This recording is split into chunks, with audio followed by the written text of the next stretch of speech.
Hey guys, what's up? Another live call review. Well, this is going to be a play-by-play. It's not live, obviously, but this is a pay in full I got from actually a friend of mine. He went and joined our program. His name's Mason. Great guy, great email copywriter, by the way. If you're a coach and you need emails, hit up Mason. He's the man. But I figured I would just shoot this video to break down my thought process of this call. Okay, so let's go right into it. This time I'm going to share my sound because last time I did a call review, the sound was fucked. And so anyway, if you're watching this video, by the way, the price and everything has changed for this program. I'm not even selling this program anymore. They got rid of sales calls, but that's another thing entirely. Let's listen to this call, shall we? Maybe our back to talk. Playback speed. Usually I do like a pre-call priming, I call it. So, hey, today we're going to talk to Mason. I'm going to connect with him, qualify him a little bit, figure out, can we help for sure? I do not want to close somebody that I can't feel like we can help. But if I feel like we can help, it is my moral duty to do everything that I can to close them. And so that is my mindset going into these calls. And I like to pre-frame myself before the call so that I can kind of step out of my logical mind of thinking scripts and the perfect question. And if I have a structure for the call, then I can be more present and then I can connect with people and I can identify if this is a quick deal. So I'm going to do a video on this separately, which is all about energy. How can you get into your, not so much into your logical mind, but into your body? And this is how you make really quick deals. Sometimes you'll talk to somebody for like 10 minutes and you're like, oh, this person's ready to buy. Boom, make an offer. Boom, they're closed. 15 minutes, pay in full. You got 10K in your bank and it's done. And you need situational awareness. You need sensory acuity. That's the word. But you need to be present, and that requires high energy. So let's see. Big Mason Mitchum. Okay, no, I didn't do the pre-frame, but usually I do. Big Mason Mitchum. What's up, man? How's it going? Long time no see, dude. Yeah, dude. I think last time was So we were like buddies. We were in the same copywriting group back in like 2017, which is funny. Traffic funnels event. Yeah. Yeah, you were working with Ahmad, right? Yeah, Ahmad and everyone else who wanted some email done. I might just like cut out like certain irrelevant parts of this call. Ahmad, Alec Heck, the guys from, I mean, pretty much a lot of people that I've done. Okay, going into this call, I had context. This is the first thing. I had context going into this call. Mason and I used to be in the same mastermind. I knew that Mason's not a civilian, meaning a person who's just off the street, who's never invested before. I know that he's a buyer. I know that he's serious. I know that he's good at what he does. And so I'm not going to take him through the typical sales call bullshit, right? But Mason knows the same thing about me. And so he's going to be like, okay, well, like, I know that Ben's not some sales dummy. I'm just going to be open with him. You'll see that here. Like, we already have a high level of trust, which made this call a lot easier. If the call was very cold, I would have handled this completely differently. And so first lesson is that you must understand the context. You'll see how Mason kind of opens up really quickly after a bit of small talk here. Fuck, man, I imagine. Yeah. How's everything going since then? What's new? I mean, it's been going okay. The problem is, though, that I just like, if clients leave, I don't really have a way to just go and get more clients. I have to rely on like referrals and stuff like that. So that's why I'm kind of looking at some of these programs to see what I can do about that. Because I'm not like I'm not super into the idea of scale right now. I don't want to build like a whole email agency and the team and scale like $1 million or whatever. But I do want like just the ability to go and get more clients if the client goes and does something else and doesn't need more. Yeah. The offer was helping people monetize on Twitter, but it switched to more general monetization. In case you're wondering, like, what were you selling? Yeah, I hear. What's your capacity? Like, where do you want to? Like, what would you be like? What would you like? Well, I have a lot of capacity right now. You work with business coaches primarily, or yeah, coaches, consultants. Okay. Basically, if you could use Cole Gordon's team, then you can use me. Got it. Yeah. So like you're helping guys fill up closers calendars. Yeah, exactly. That's an illustrated closer. Okay. And so I have capacity. In a lot of ways, I can probably raise my prices. I can take on more clients. I just need that. Like, what do you charge? Go and get clients. Depends, but generally between $3,000 and $5,000 a month. which is low, but it gets me to a place where I don't have price objections. And then if I keep those clients all year, it's, there's like $30,000, $60,000 clients to me. Yeah, for sure. So how have you been getting clients now? Just literally all from referrals, or? Yeah, pretty much all from referrals, because all these fucking millionaires, dude, are all in the same masterminds. And if I Yeah. do something good, I'm just like, hey. Yeah, they all like, oh yeah, I use Mason. Yeah, I remember. I was like, goddamn, Mason's smart for joining the league. Yeah. Like, you probably made that like probably Elite was the mastermind we were in. Traffic and funnels. right, just in my one event. I definitely did. But I've never been able to get like, I might slow this down so you can actually hear what we're saying. I joined an agency, and so I transferred a lot of my clients to that agency, and then I left the agency. Oh, really? And I haven't really been able to get it back to that level. Where were you at? Human media with Ashton Shanks. Gosh, no, I mean like in terms of like what level? In terms of like 200,000. 200,000 was my best year. Flat. 200,000, 0, 0. Okay. And then every year since then, it's just been like slightly less than that. And then this year, I don't know if I'm going to break 100,000. I probably will, but it's been a slow year. halfway through the year, man. What, like, you have 2 clients now? Are they both paying 5K, 3K? Like, One's 3K. The other is 4.6. So right now I'm in like reconnaissance mode. Okay. Recon. Before I'm making an offer, I'm trying to figure out, okay, well, I'm qualifying just to see, one, is he a fit? 2, what's going on? How am I going to position the offer? Okay. So right now I'm just like, I know that we can help. Like, that's the other thing. Like, I already know that based on his audience, like, okay, he's looking for business coaches, he's looking for high ticket guys. I'm already considering and thinking, what am I going to offer this guy where it's going to be like a super no-brainer? And Okay. then I had another client that was like, because I did a la carte with him, it was anywhere between 2,000 and 3,000. And then he just left like last week. okay. Yeah. So a bunch of them stuck with Ashton when you left. And then Yeah.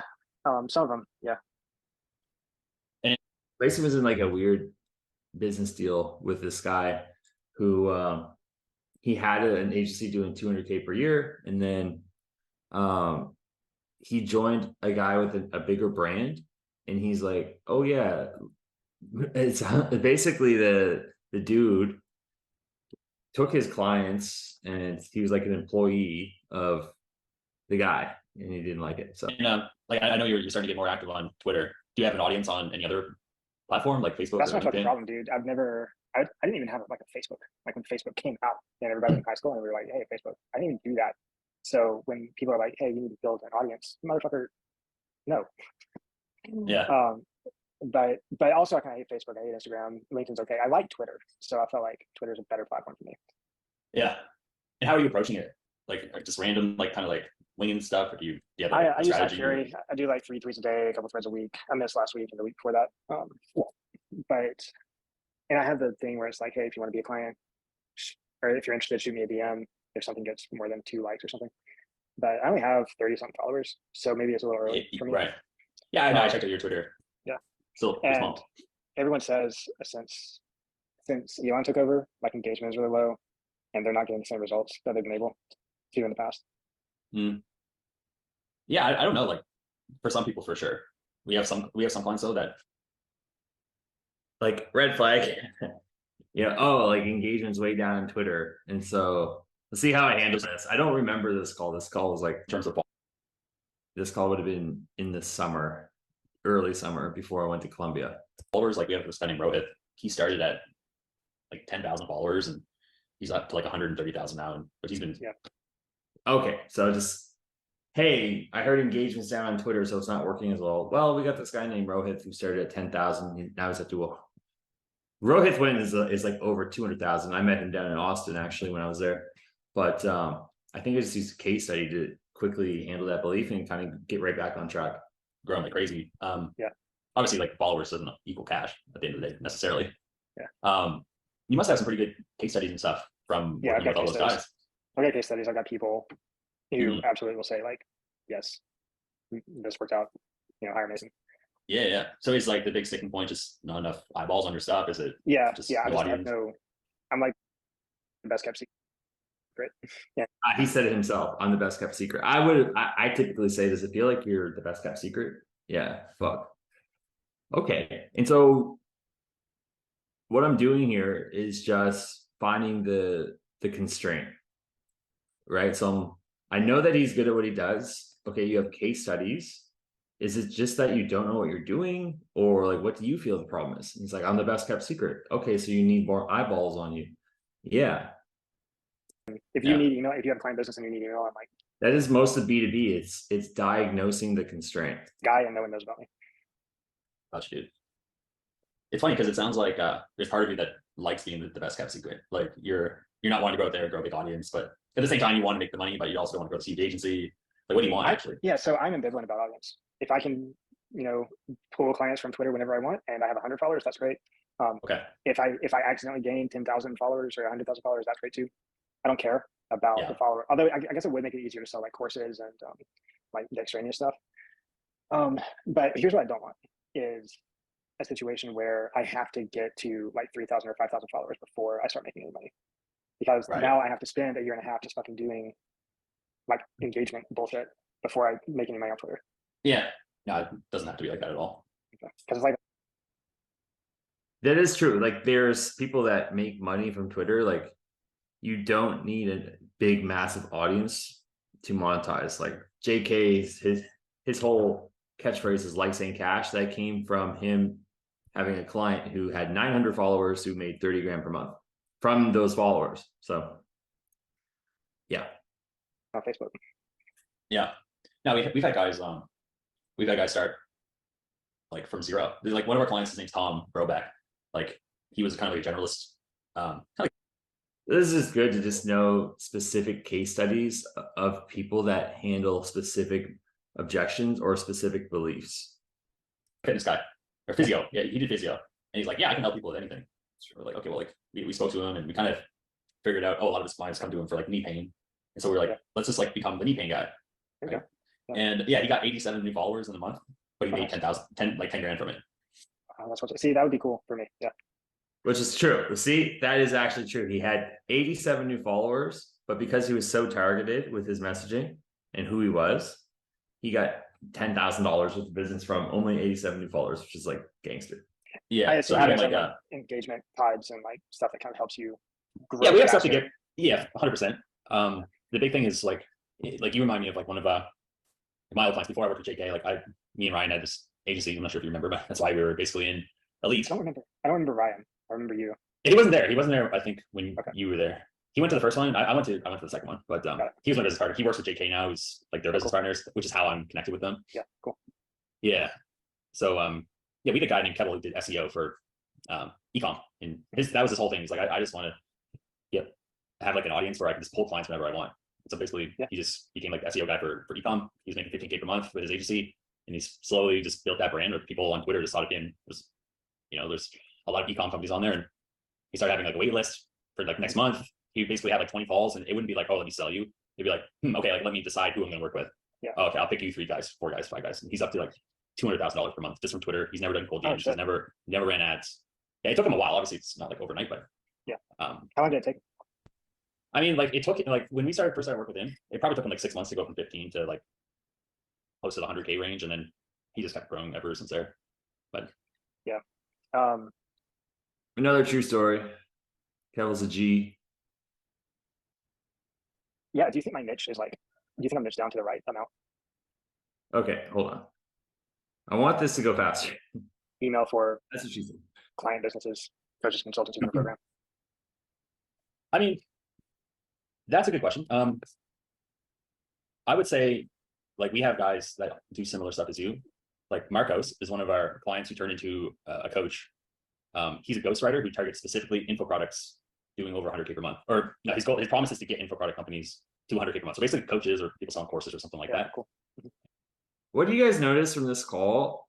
I'm not like using weird closing tactics on him, but I always like to approach my calls as more of an advisor, as an industry expert. If you listen to my B2B calls, right now I'm closing on Rudy Mauer's offer, B2B offers, and I talk to people that are e-commerce. I talk to people that have coaching businesses. I talk to people that do affiliate marketing. I talk to people that do, you name it, but I can talk to them all because I have a high level of marketing know-how in sales. And I've been in this game for a while. I'm not just some guy who fucking bought a sales course and I have a script. I know what to look for. So I'm able to ask questions that make them realize oh, this guy knows something. This guy is a person of value. This guy's not just a salesperson. And that's why I'm able to go and to sell and stuff, because I just know a lot of shit about a lot of different shit. It's not just sales skills. Like, you won't see me use much crazy sales tactics here. If I do, I'll let you guys know. He was making $4,000, spending $4,000, living in New York City. So basically, like, Oh my god. yeah. His agency's doing like somewhere between 40 to 50K now, and he lives in Bali, and he's one of our coaches, so he's a cool dude. But yeah, like, I could see you two having like similar markets, whereas he's more of the Twitter kind of like content side. You know, this is interesting because I didn't even realize I did this much, where I just kept naming case studies for every question they asked me, like any type of like belief or something. I was just like, yeah, this reminds me of this guy. Like, you remember, oh, that's like this guy. I did not even realize I did this. This is not like a tactic. It's funny, but I guess it works. You could be like the back end kind of like email, booking calls, kind of. What does that tell you? Know your case studies. If you're selling for somebody else, know the company's case studies. Become an expert on what you sell. If it's your own offer, like, have case studies of your best clients is ready. Like, if you have a client that, let's say all your clients come to you and they want to make 10K per month, but they have these excuses. I'm too old. Market's too saturated. I'm a woman. I don't think anyone's going to buy for 10K, or whatever their excuses are. But you have a case study that just handles like every single one of those. Like, you remind me of my client, Olga. She just came from Russia. She's 48. She didn't speak any English. She was single. And basically, she was able to come, and within the first 3 weeks, she made 14 grand because I showed her exactly what to do. Boom, boom, boom. That would just handle so many of the objections, but they have to be true, of course. That's why. Yeah. Cole Gordon's one of his clients. I think Cole hired him to do his ghostwriting. Oh really? On Twitter, yeah. Yeah, I don't think there's a ton of people who do what I do for the market I serve. No, and especially with like your case studies and the people that you work with, like Alaric, like these are pretty big name guys. Maybe not so much on Twitter, but yeah. And so yeah, like the whole best kept secret thing's a huge like common problem, right? Like, once you get someone who knows you, like, you feel pretty good about, you know, all the process from there, like closing the sales. Okay, so I'm just kind of expanding potential problems that we can solve. Hey, once you find somebody who's a good lead, do you feel pretty good from there? Like, would you be easily able to close sales? Because that's another thing we could help with. All that stuff. Imagine. That's why. Yeah. Cole Gordon's one of his clients. I think Cole hired him to do his ghostwriting. Oh really? Wait, why do we go back? Yeah, I don't think there's a ton of people I mean, who do what I do for the market I serve. No, and especially with like your case studies and the people that you work with, like Alaric, like these are pretty big name guys. Maybe not so much on Twitter, but yeah. And so yeah, dude, like the whole best kept secret thing's a huge like common problem, right? Like, once you get someone who knows you, like, you feel pretty good about, you know, all the process from there, like closing the sales and all that stuff. I imagine you've done that plenty, right? Yeah. Yeah, I got pretty good at closing over the years, I guess. I probably couldn't do what you do, right? Because most of my shit comes from referrals, so it's like easier. But yeah, I mean, I can get people on the call, close them, do the work for them, get them results, all that shit. Cool, man. So okay, so it's really just like the way that I see us helping you. And I definitely go into that. It's like, number one, we have a big network of clients who would be potential clients of you who might need email. Like, so in my mind, I was positioning this deal. Well, how can I get Mason a quick win? And I'm like, well, guess what? Your exact clients are in our network, right? We have coaches and consultants and people that are literally doing 20, 30K per month. Some of them are doing upwards of 100K per month. Dude, if they ask me for an email copywriter, I'm just going to say, work with Mason, right? Which I've done. So I'm thinking always like quick wins, because this guy's main sticking point is that he doesn't have an audience, where our main thing was like helping people monetize their audience. So in my mind, I want to make it a no-brainer as much as possible, because I think our paying full price was $7,500 at this time for 3 months, but we'll see. a lot of people, like, we're doing 2 email master classes this month because so many people are asking for it. All right, so I said, yeah, so many people asking for email master. So we did 2 email master classes the month that he joined, which was true. There was a lot of people that need help with their email. So I'm like, hey, dude, look, join the network, and you will, by just connecting with people in the network, there's a very good chance that you will close deals. So like, dude, like, you might have a few clients within Tweets and Clients, and then on top of that, there's the strategies of actually going up and building the audience. So Yeah. it's kind of like the whole reason why you don't just, nobody just wants an audience. It's like you want warm leads that already know who you are and you can, just pull from them whenever you want, right? So that's what we help people. And that's what he wants. Like, yeah, you don't want a fucking audience. Nobody wants an audience. You just want a group of warm leads of people that are like ready to buy. They like you and they trust you, which is totally true. Get set up. But you said you were looking at different programs. Like what else were you looking at? Apparently, I'm pitching before like figuring out the like finishing the discovery. It's not necessarily Twitter, and it's Like what? Matt McGeary is another one I'm looking at because maybe I'll do a newsletter. Newsletter? Do you have an email list? No, Okay.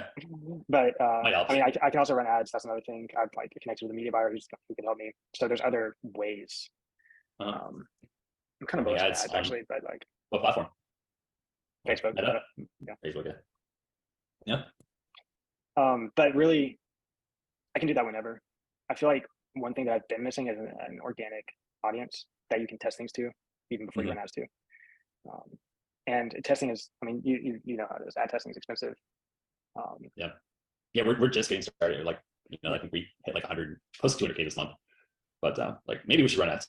So like we have a lot of guys hitting 50. One guy hit 100K, it's all from organic, just literally just from Twitter. You Some guys guys run are, ads.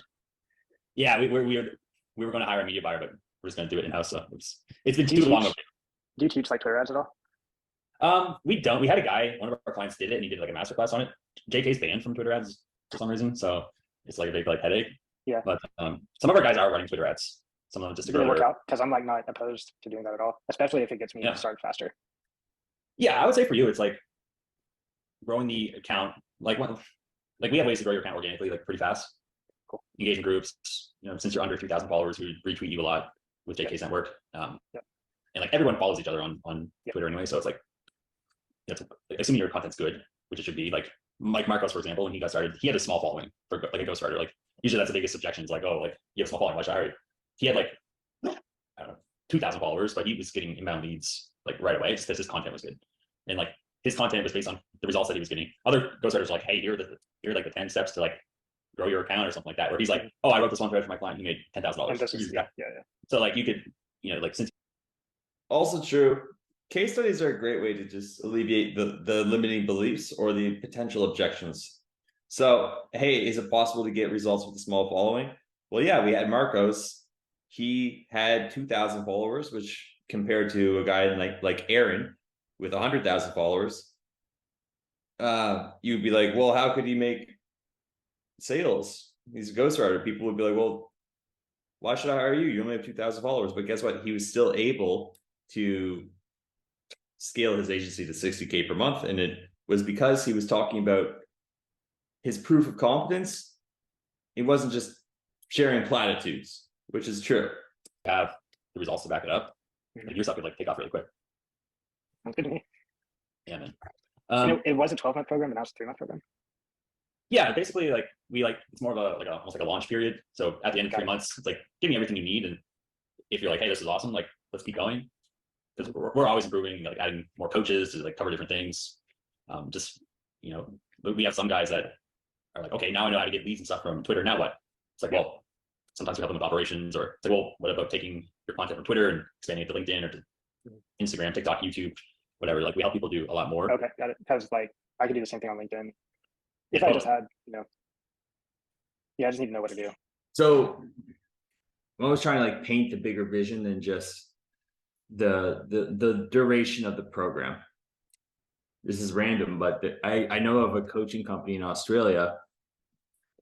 Their average client stays with them for 7 years, right? Because in their marketing and their sales process from day one, they're talking about, when you work with us, we work together for 10 years. 10 years, we're thinking in like 3-year increments, not 3-month increments.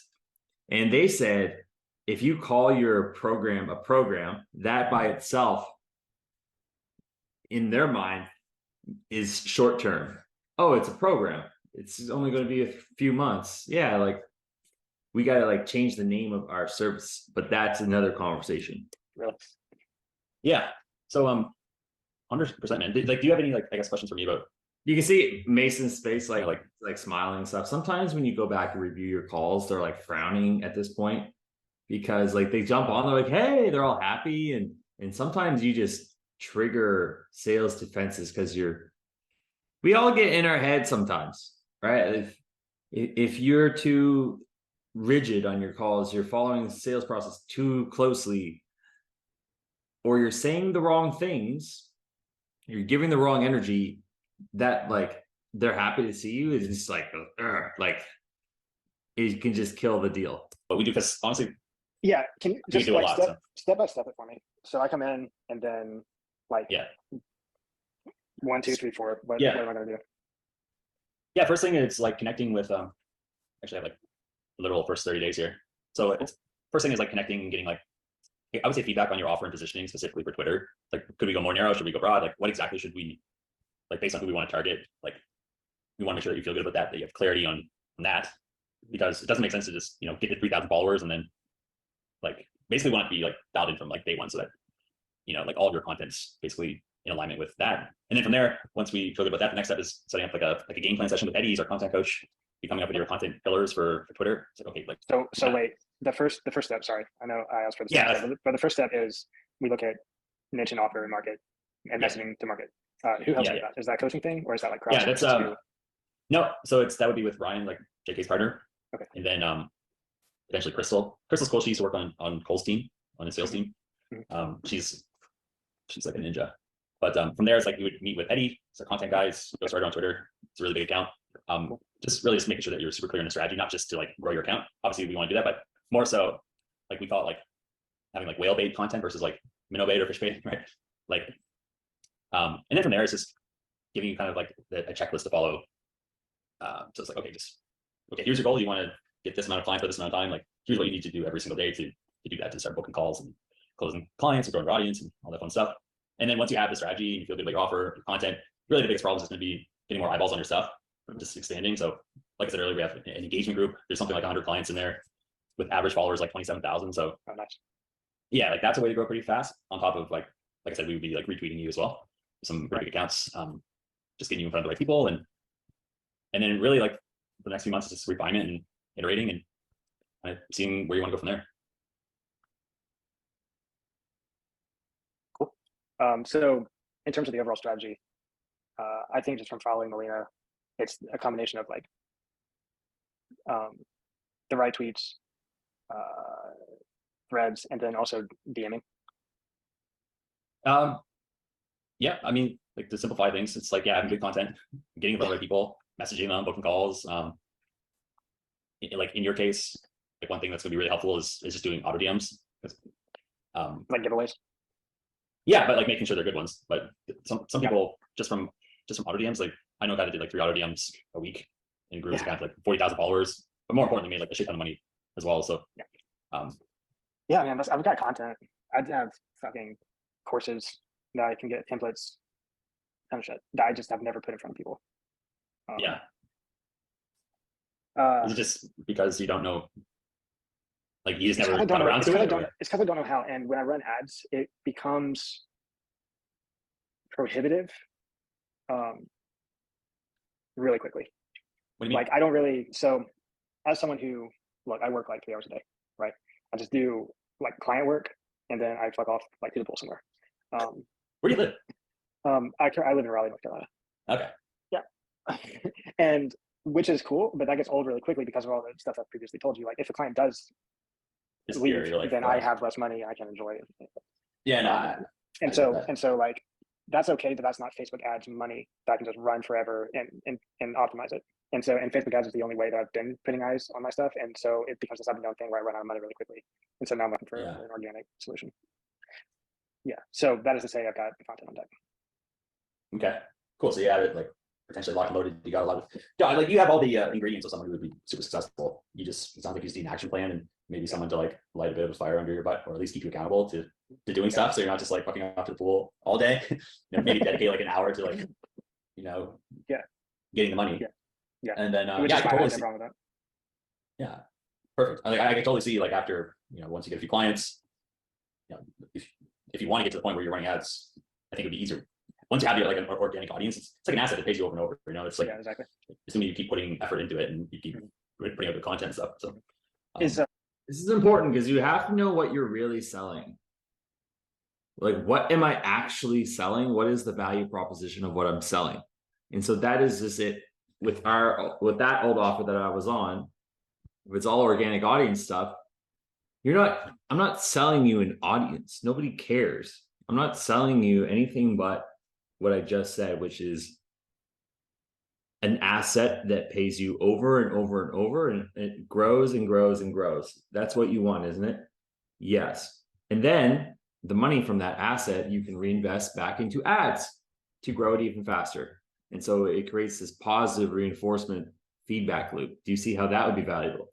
Oh my God, yeah, that'd be amazing. Right. So let's do it, man. You want to do it? Yeah, well, how much is it?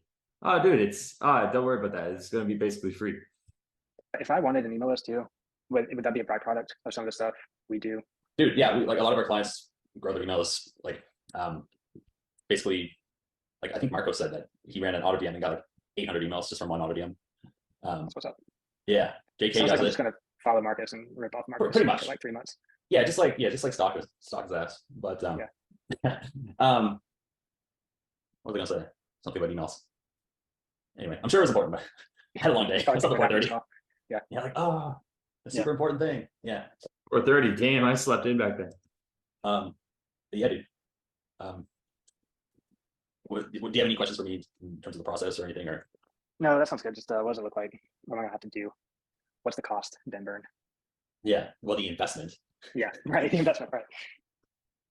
The investment. So it's 9K over the 3 months, or Okay. if you want to prepay, it's 7,500 upfront. So you save a bit there. Oh, really? That one phrase, the one way of price dropping that. This is the month. I think we collected twice as much cash from that one phrase this month. I believe this was June when I enrolled Mason. And by the way, I know that some of you guys might be thinking, how could you close your friend, Ben? Like, this guy was one of your friends and you closed him. There are people out there that think like that. And I really strongly suggest you read the book Thou Shalt Prosper by Daniel Lepin. He's a rabbi. He talks about the Jewish philosophy of sales. And the very first principle of that book, reason why people in the Jewish community are so good at business and they make so much money, is because they have the right viewpoint on business and sales. They see doing deals as a way to build relationships. That they believe it's morally correct to sell. It's morally correct. And if you come to the call with the state of mind that if I can help this person, it's not only is it good for both of us, it's morally correct. Like, that gives you conviction. And you don't have any of this weirdness.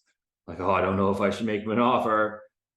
It's not like that. Like, if you were a doctor and one of your friends broke their arm, like, you would want to fix their arm, right? And you'd still probably charge them if you're in the States.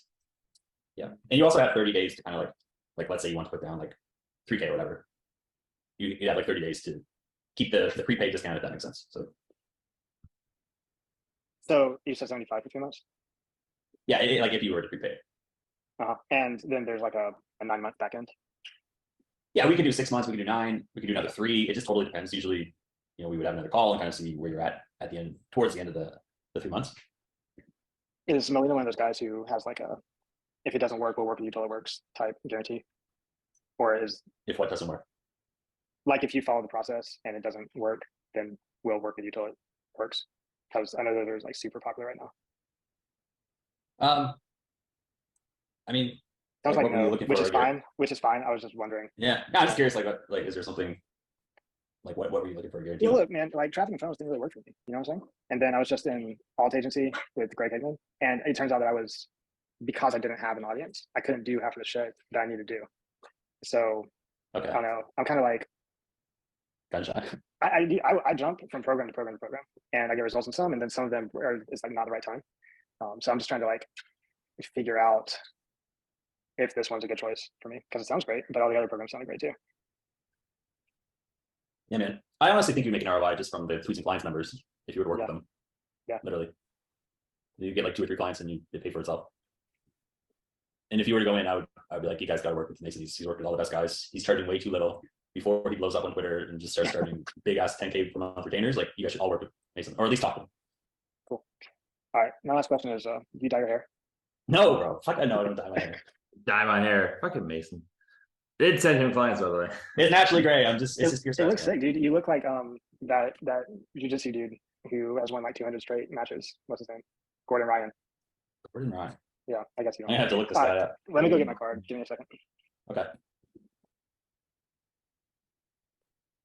Okay, long story short, he runs and he grabs his card. We're at the 30-minute mark into the call, so I'm not sure what we talked about for the other 12 minutes, but yeah, I'm not going to sit here and play the rest because he paid in full. And so what was the point of showing you this video? Well, just how I handle calls. There's a few things going on. If he was completely cold, not just, well, he might have been pretty cold to JK and the team at Tweets and Clients, which is now called Likes and Cash, because again, they broadened further than just Twitter. If he was completely cold to them and to me, I would have handled this call probably a lot differently. I would want to figure out a few things about him, where he's at, how much does he know about us.